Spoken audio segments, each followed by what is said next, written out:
నమస్తే, welcome to BCN news. నేను విజయలక్ష్మి. ముందుగా ముఖ్యాంశాలు.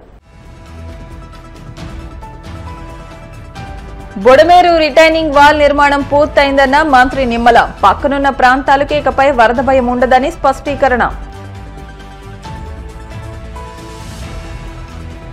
వ్యవసాయం లాభసాటికి సమిష్టి కృషి అవసరమన్న మంత్రి కొండపల్లి శ్రీనివాస్. మార్కెట్ కమిటీలు అన్నదాతలకు అండగా నిలవాలని సూచన.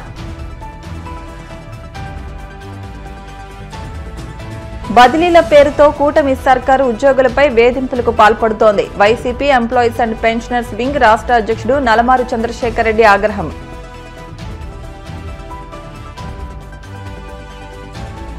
ప్రజా సమస్యల పరిష్కార వేదికలో అందిన అర్జీను త్వరితగతిన పరిష్కరించండి. అధికారులను ఆదేశించిన కడప జిల్లా జాయింట్ కలెక్టర్ అదితి సింగ్. గత ఏడాది బొడమేరు వరద వల్ల విజయవాడ నగరం అతలాకుతలమైన విషయం తెలిసిందే. అయితే ఎన్టీఆర్ జిల్లా ఇబ్రహీంపట్నం వద్ద వరదకు కారణమైన బొడమేరు గండ్లను పూడ్చి సీసీ వాల్ని నిర్మించారు. తాజాగా ఈ పనులు పూర్తి కావడంతో మంత్రి నిమ్మల రామానాయుడు కీలక వ్యాఖ్యలు చేశారు. అత్యవసర పరిస్థితుల్లో ఆనాడు తాత్కాలికంగా పూడ్చిన 3 గండ్లు కలుపుతూ 23 కోట్లతో సీసీ వాల్ నిర్మాణం చేపట్టామన్నారు. సీజన్ మొదలయ్యేలోగా సీసీ వాల్ పనులు పూర్తి చేశామని చెప్పారు. వెలగలేరు వద్ద రెగ్యులేటర్ గేట్లు మార్చి 1.8 కోట్లతో కొత్త గేట్లను అమర్చామని తెలిపారు. బొడమేరు గట్టు పటిష్టత కోసం వెలగలేరు నుంచి ఏలప్రోలు వరకు 7 కిలోమీటర్ల పొడవున గ్రావెల్ రోడ్డు నిర్మాణం చేపట్టామని పేర్కొన్నారు. ఎనికేపాడు నుంచి కొల్లేరు వరకు 57 కిలోమీటర్ల పొడవున బొడమేరు డ్రైన్ పూడికతీత పనులు జరుగుతున్నాయన్నారు. కొల్లేరు నుండి ఉప్పుటేరు మీదుగా బొడమేరు డ్రైన్ నీరు సముద్రంలోకి పోయేలా 9 కోట్లతో డీసిల్టింగ్ పనులు జరుగుతున్నాయని చెప్పారు. గత సంవత్సరంలో ఇదే ప్రాంతంలో 3 గంటలు ఈ బొడమేరుకు పడి విజయవాడ ముంచెత్తినటువంటి పరిస్థితి మనందరం కూడా చూసాం. ఆ రోజు ముఖ్యమంత్రి చంద్రబాబు నాయుడు గారు సైతం కలెక్టరేట్లో బస్సులోనే 10 రోజులు ఉండి పరిస్థితులను చక్కదిద్దడం కానీ, లోకేష్ గారు సైతం డ్రోన్స్ కెమెరాస్ ద్వారా 24 గంటలు కూడా రియల్ టైంలో మానిటరింగ్ చేయడం, ఆ రకంగా యుద్ధ ప్రాతిపదికన ఆ 3 గంటలను కూడా నిలవ కాళ్ళ మీద ఇటు అధికారులు కానీ ఏజెన్సీలు కానీ శ్రమించి ఆ రోజు తాత్కాలికంగా మనం ఆ రోజు ఈ గండ్లను మనం పోడ్చగలిగాం. మొన్న గండ్లు పడడమే కాదు, గతంలో ఈ బొడమేరుకి ఎప్పుడు గండ్లు పడినా ఇదే ప్రాంతంలో పడుతూ ఉన్నాయి. ఎందుకంటే ఛానల్లో వచ్చేటువంటి ఫ్లడ్ వాటర్ తో పాటు దీనికి ఆపోజిట్ లో ఏదైతే పులివాగుకి సంబంధించి ఆ వాటర్ అంతా కూడా డైరెక్ట్ గా ఈ బండని టచ్ చేయడం, ఇక్కడ సైఫోన్ ఒకటి ఉండడం, ఇక్కడే గండ్లు పడుతున్నాయని చెప్పడం ద్వారా ఈ కెనాల్కి పట్టిసీమ వాటర్ ను కూడా రేపు ఫ్యూచర్ లో తీసుకురావాలి. కాబట్టి ఆ సీపేజీలు కూడా లేకుండా చూసుకోవాల్సిన బాధ్యత ఉంది. కాబట్టి ఈరోజు మొన్న గండ్లు పడినటువంటి 3 గంటలను కలిపి ఈవేళ 365 మీటర్ల సీసీ వాల్ని శాశ్వత ప్రాతిపదికన, యుద్ధ ప్రాతిపదికన ఈ సీజన్ ప్రారంభమయ్యే లోపుగానే ఆర్థికంగా మాకు ఏప్రిల్ నెలలోనే అప్రూవల్ అయినప్పటికీ కూడా మే నెలలోనే టెండర్లు పిలిచి వర్క్ ఆర్డర్ ఇచ్చి ఇమ్మీడియట్లీ ఈ సీజన్లో మేము ఈ సీసీ వాళ్ళు పూర్తి చేయగలిగాము. ఈ ఫ్లడ్ భవిష్యత్తులో వస్తాయి అంటే శాశ్వత ప్రాతిపదికన చేయాలని అంటే దగ్గర 7-8 వేల కోట్ల రూపాయలు నిధులు అవసరం అవుతాయి. అదేవిధంగా టైం టేకింగ్ కూడా ఒక 3-4 ఇయర్స్ తీసుకుంటుంది. కాబట్టి ఈ లోపుగా ఫ్లడ్ నుంచి కొంతమేర అయినా సరే విజయవాడకి ఎఫెక్ట్ లేకుండా ఉండాలనే ఉద్దేశంతో ఈ సీసీ వాల్తో పాటుగా ఏదైతే 7 కిలోమీటర్స్ ఈ లెఫ్ట్ బెండ్ ఏదైతే ఉందో దాన్ని మళ్ళీ ఇంకొక 1/2 మీటర్ హైట్ చేసి గ్రావెల్ పాత్ తోటి ఆ బండని శాంక్షన్ చేస్తా ఉన్నాం. వెలగలేరు రెగ్యులేటర్ కి సంబంధించి లాస్ట్ టైం ఫ్లడ్ వచ్చినప్పుడు గేట్లు కూడా ఓపెన్ కాల. ఎందుకంటే గత 5 సంవత్సరాల్లో కనీసం గ్రీజ్ పెట్టి కూడా మెయింటెనెన్స్ లేదు.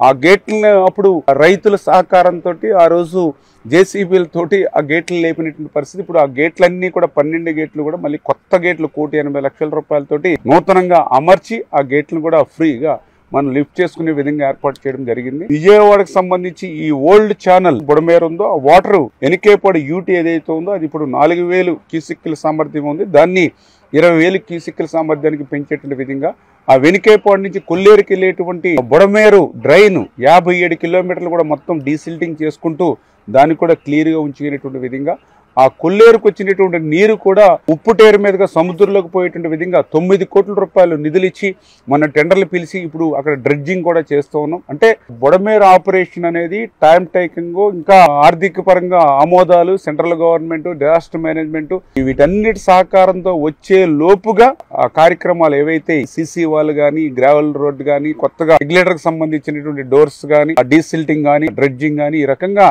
ఫస్ట్ ఫేజ్ కింద ఎవ్రీ ఇయర్ కొంత మేర ఈ పనులను చేసుకుంటూ ఈ బుడమేరు డైవర్షన్ ఛానల్ కి సంబంధించి ఇది 17,500 క్యూసెక్కుల సామర్థ్యం ఉంటే దీన్ని కూడా 37,500 క్యూసెక్కులకి పెంచేటువంటి విధానంలో ఆ బ్యాలెన్స్ వర్క్లు పూర్తి చేసేటువంటి విధంగా ఈ రకంగా 1 by 1 ఒక్కొక్కటి కూడా పనులు పూర్తి చేసేటువంటి విధంగా గౌరవ ముఖ్యమంత్రి చంద్రబాబు నాయుడు గారి యొక్క ఆదేశాలతో పనిచేస్తున్నామని చెప్పి మీ ద్వారా వ్యవసాయం లాభసాటికి సమిష్టి కృషి అవసరమని మంత్రి కొండపల్లి శ్రీనివాస్, మాజీ కేంద్ర మంత్రి పూసపాటి అశోక్ గజపతిరాజులు పేర్కొన్నారు.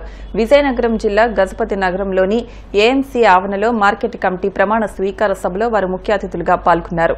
ఈ సందర్భంగా వారు మాట్లాడుతూ మార్కెట్ కమిటీ అన్నదాతలకు అండగా నిలవాలని సూచించారు. అనంతరం నూతన కమిటీ ప్రమాణ స్వీకారం చేశారు.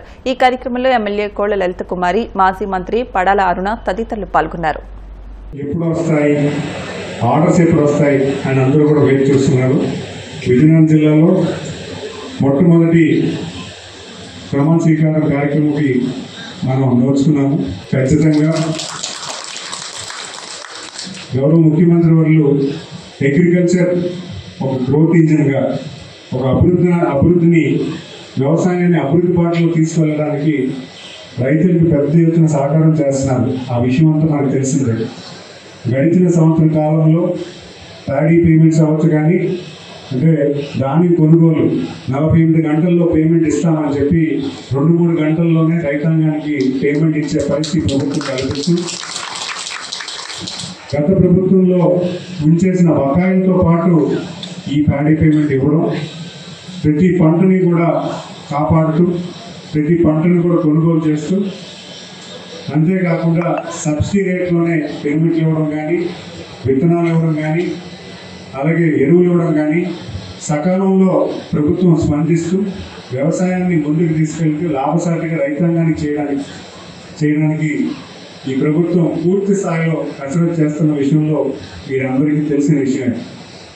అయితే ఈరోజు ఏఎంసీ బాడీ బాధ్యత తీసుకున్న తర్వాత ఎటువంటి పరిస్థితుల్లో రైతాంగాన్ని మనం చేయాలి, ఎటువంటి సిస్టమ్ను మనం డెవలప్ చేసుకోవాలి అనే దాని మీద మనం ముఖ్యంగా కూర్చొని మాట్లాడుకోవాల్సిన అవసరం ఉంది.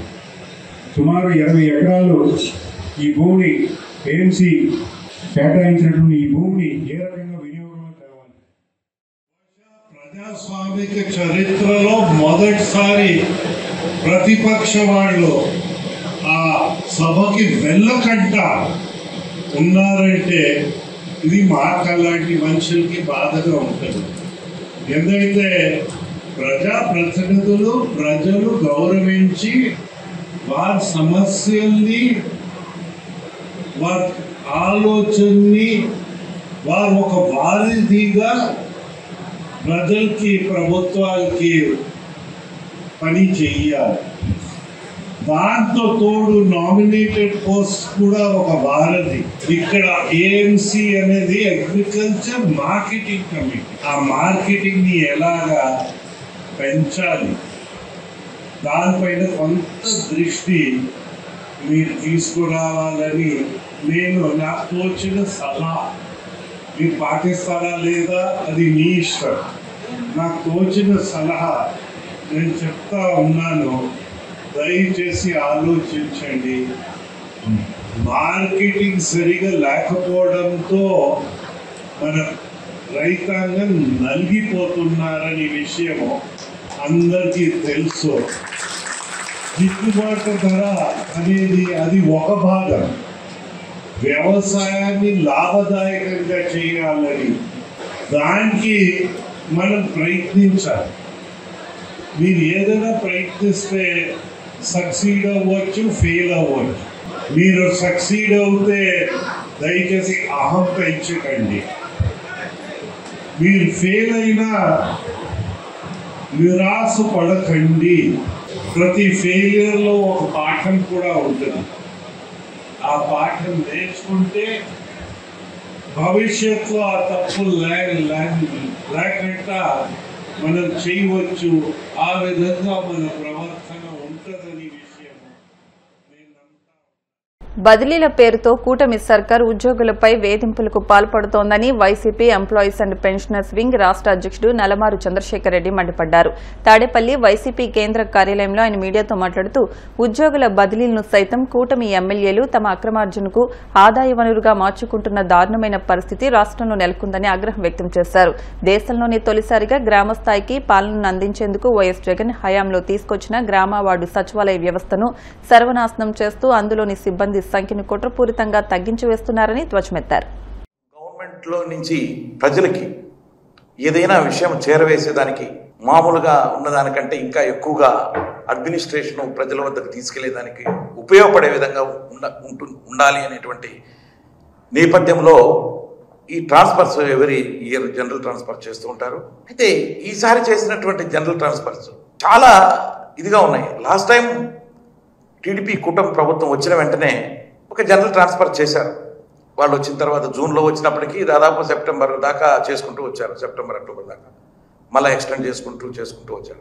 అప్పుడు కూడా వాళ్ళకి కావాల్సిన వాళ్ళని వాళ్ళకి ఎక్కడ కావాలంటే అక్కడ రూల్స్కి వ్యతిరేకంగా డబ్బులు ఖర్చు పెట్టుకోగలుగుతారో వాళ్ళకు కావాల్సినటువంటి ప్లేస్లలో ట్రాన్స్ఫర్ చేస్తూ మిగతా వాళ్ళని అక్కడి నుంచి వేరే వాళ్ళు అడగకపోయినా కూడా ఎక్కడికో వేసినటువంటి సంఘటనలు లాస్ట్ ఇయర్లో చూసాం. మళ్ళా సంవత్సరం కాకముందే లాస్ట్ ఇయర్ సెప్టెంబర్ అక్టోబర్ అంటే ఎంతంటే ఇంకా సెప్టెంబర్ అక్టోబర్ రాలేదు, మేలోనే మళ్ళా జనరల్ ట్రాన్స్ఫర్ చేశారు.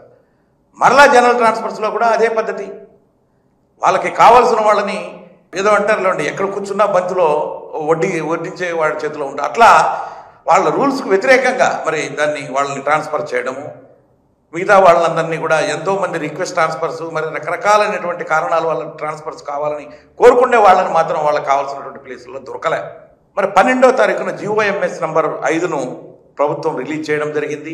ఇన్ రెస్పెక్ట్ ఆఫ్ గ్రామ వార్డు సచివాలయంలో పనిచేస్తున్నటువంటి దాదాపు ఉద్యోగస్తులు ఎవరైతే 1,40,000 పైగా ఉన్నారో వాళ్ళని ట్రాన్స్ఫర్ చేసేదానికని చెప్పేసి ఈ జియో సపరేట్గా ఇవ్వడం జరిగింది. బాగానే ఉంది జియో. నేను చెప్పాను కదా, వాళ్ళ యొక్క ఉద్యోగస్తుల యొక్క వెల్ఫేర్ను దృష్టిలో పెట్టుకొని ప్రజలకి పాలన బాగుండే విధంగా పనికొచ్చేదానికి ఈ ట్రాన్స్ఫర్ చేస్తున్నారు కాబట్టి జియో అయితే సిస్టమేటిక్గా ఇచ్చారు. కానీ ఆ జియోలో కూడా లాస్ట్ టైం ఇచ్చినటువంటి జియో లాస్ట్ టైము జగన్మోహన్ రెడ్డి గారి ప్రభుత్వం వైఎస్ఆర్సీపీ ప్రభుత్వం ఉన్నప్పుడు చేసినటువంటి ట్రాన్స్ఫర్ చేశారు. ఇంతకుముందు ఉద్యోగస్తులు దాదాపు ఇప్పుడు 5 ఏళ్ళుగా వస్తుంది ఆ యొక్క వ్యవస్థ వచ్చి, వాళ్ళందరినీ కూడా సిస్టమేటిక్గా ట్రాన్స్ఫర్ చేశారు. అలా కాదు, ఈసారి వీళ్ళని కావాలని చెప్పేసి ఆ మండలాలలో పనిచేయకుండా వేరే దగ్గరికి వేసి, అంటే ఈ యొక్క వ్యవస్థను తీసుకొచ్చింది ఎవరు? జగన్మోహన్ రెడ్డి గారు తీసుకొచ్చారు. దేశంలో ఎక్కడా లేనటువంటి విధంగా ఈ యొక్క వ్యవస్థను తీసుకురావడం చాలా మంచి పేరు వచ్చింది కాబట్టి, అది జగన్మోహన్ రెడ్డి తెచ్చారు కాబట్టి దాన్ని తప్పు పట్టాలనేటువంటి ఉద్దేశంగా ఈనాడున్నటువంటి ప్రభుత్వం దీంట్లో రేషనలైజేషన్ తీసుకొచ్చి రావడం జరిగింది. ఆ రేషనలైజేషన్ పేరుతో ఉద్యోగాలంతా కూడా తగ్గించడము, మరి నిరుద్యోగులకి నోరు కొట్టడంతో పాటు ఉన్నటువంటి ఉద్యోగుల్లో కూడా కన్ఫ్యూజన్ క్రియేట్ చేయడం. ట్రాన్స్ఫర్స్లో కూడా బేసింగ్ అంతట రేషనలైజేషన్ దృష్టిలో పెట్టుకొని చేయమన్నారు. ఆ రేషనలైజేషన్ అనే దాంతో ఎక్కడ ఏ సచివాలయంలో ఎవరైనా ఏంటనే దాంట్లో ఉద్యోగస్తులు కన్ఫ్యూజన్, ప్రభుత్వమే కన్ఫ్యూజన్లో ఉంది. అలాంటి సమయంలో ఈ యొక్క ట్రాన్స్ఫర్స్ని తీసుకురావడం, సొంత మండలాల్లో ఉండకూడదు వేరే మండలాల్లోకి వెళ్ళాలని చెప్పేసి జీవోలు ఇవ్వడం, పని చేసేదానికి బాగుంటుంది అనేటువంటి ఉద్దేశంతో తీసుకొచ్చినటువంటి ఈ స్కీమ్ని కావాలని చెప్పేసి రకరకాలుగా రాద్ధాంతం చేస్తూ ఉన్నారు అని చెప్పేసి కూడా నేను ఈ సందర్భంగా తెలియజేస్తా ఉన్నాను. అట్లయినా వాళ్ళని ఎక్కడైనా ఉద్యోగాలు వాళ్ళకి కావాల్సిన ప్లేసుల్లో వేస్తున్నారంటే లేదు. ఎమ్మెల్యే లెటర్ ఇస్తేనే ఆ యొక్క ఉద్యోగిని ట్రాన్స్ఫర్ చేయాలనేటువంటిది ఎక్కడ కూడా జీవోలో లేదు, ఎక్కడ రూల్స్లో లేదు. ప్రభుత్వము ఏదైతే గైడ్ లైన్స్ ఇస్తుందో ఆ గైడ్ లైన్స్ ప్రకారంగా ఉద్యోగిని ట్రాన్స్ఫర్ చేయాలా. అట్లా కాకుండా దానికి వ్యతిరేకంగా ఈరోజు ఉన్నటువంటి ప్రభుత్వం ఎమ్మెల్యేలు లెటర్లు ఇస్తేనే ఒక్కొక్క ఎమ్మెల్యే ఇంత పెద్ద లిస్టులు దాదాపు ఈ రోజున అంటే 90 నుంచి 100% అంటే మొత్తం ఉద్యోగస్తులను కూడా లెటర్ల ద్వారానే అధికారులు వాళ్ళని ట్రాన్స్ఫర్ చేస్తూ ఉన్నారు. ఇది చాలా అన్యాయం, రూల్స్కు వ్యతిరేకం. ప్రజాప్రతినిధులు ఎవరైతే ఉన్నారో చోట లీడర్లు అందరూ కూడా పైరవులు చేసుకుంటూ ఎమ్మెల్యేల దగ్గర లెటర్లు ఎవరైతే డబ్బులు ఇస్తారో దాదాపు 20-30 వేల నుంచి మొదలయ్యి దాదాపు 3-4 లక్షల వరకు కూడా ఈ యొక్క లంచాలు తీసుకుని ఈ ఉద్యోగాలకి పోస్టింగ్లు వేయిస్తున్నారంటే ఆ చిన్న తరగతి ఉద్యోగులు వాళ్ళు ఎప్పుడు వాళ్ళు కూడబెట్టుకోవాలి, వాళ్ళకి వచ్చే జీతాలలో వాళ్ళ ఫ్యామిలీని చూసుకోవాలి. వీళ్ళందరికీ లంచాలు ఇచ్చుకుంటూ పోతే వాళ్ళు ఏ విధంగా సక్రమంగా పనిచేస్తారు అని చెప్పేసి కూడా నేను ఈ సందర్భంగా ప్రభుత్వాన్ని ప్రజా ఫిర్యాదుల వ్యవస్థ ద్వారా స్వీకరించిన అర్జీలకు త్వరితగతిన పరిష్కారం అందించాలని కడప జిల్లా జాయింట్ కలెక్టర్ అదితి సింగ్ అధికారులను ఆదేశించారు. కడప కలెక్టరేట్లోని సభాభవన్లో ప్రజా ఫిర్యాదుల పరిష్కార వ్యవస్థ కార్యక్రమం నిర్వహించారు. ఈ కార్యక్రమానికి జాయింట్ కలెక్టర్ అదితి సింగ్ వివిధ శాఖల జిల్లా అధికారులు హాజరై ప్రజల నుండి అర్జీలను స్వీకరించారు. ఈ సందర్భంగా జేసీ మాట్లాడుతూ ప్రజలు తమ సమస్యలు పరిష్కరించాలని సుదూర ప్రాంతాల నుంచి వస్తుంటారని, అలాంటి వారి పట్ల నిర్లక్ష్యం వహించకూడదన్నారు. ప్రజల ఫిర్యాదుకు అధికారులు క్షేత్రస్థాయిలో క్షుణ్ణంగా పరిశీలించి పారదర్శకంగా విచారణ చేయాలన్నారు. అర్జీదారుడు సంతృప్తి చెందేలా నిర్ణీత గడువులోపు తప్పనిసరిగా పరిష్కరించాలని సూచించారు. ఇప్పుడు కాసేపు ప్రకటనలు.